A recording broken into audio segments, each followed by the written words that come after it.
बदनापूर शहरातील कॅनरा बँकची शाखा आहे. काल त्यांचे महाव्यवस्थापक यांनी बँकेत येऊन त्रैमासिक चेकिंग केली असता त्यांना असं निदर्शनास आलं की ज्या सोनं तारण ठेवी ठेवलेल्या आहेत त्याच्यातील काही सोनं गायब असल्याचं दिसलं आणि काही सोनं हे डुप्लिकेट असल्याचं दिसलं.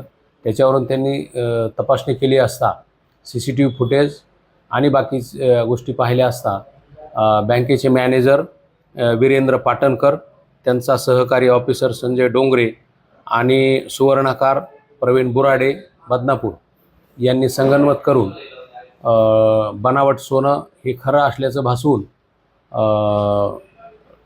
त्याच्या बदलीत कर्ज दिले आणि जे ओरिजिनल सोनं होतं ते बँकेतून चोरून घेऊन गेले. अशी 7.5 कोटीच्या जवळपास अफरातफर करून फसवणूक केलेली आहे. त्याच्यामध्ये बँकेचे व्यवस्थापक यांच्या फिर्यादीवरून काल पोलीस स्टेशन बदनापूर येथे गुन्हा दाखल झालेला आहे. त्याच्यामधील एक सोनार प्रवीण बुराडे यांना रात्री अटक केलेली आहे आणि जो वीरेंद्र जो पाटणकर हे आहे मॅनेजर, त्यालासुद्धा ताब्यात घेण्यात आलेले आहे.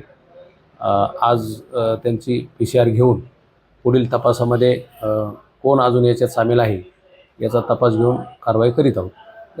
या घोटाळ्याची व्याप्ती वाढण्याची काही शक्यता पोलिसांना संशय आहे त्या संदर्भात? हो, याच्यामध्ये बरेच लोक सामील असल्याचा संशय आहे. अजून बँकेचे वरिष्ठ लोक किंवा साथीदार कोणी आहेत का याचा शोध घेणे चालू आहे. तसेच इतर लोकांनी त्यांना साथ दिलेली आहे का, स्वतःच्या अकाउंटवर काही पैसे घेतलेले आहेत का याचा तपास करून योग्य ती कार्यवाही करीत आहोत. सर, बदनापूर शहरातील कॅनरा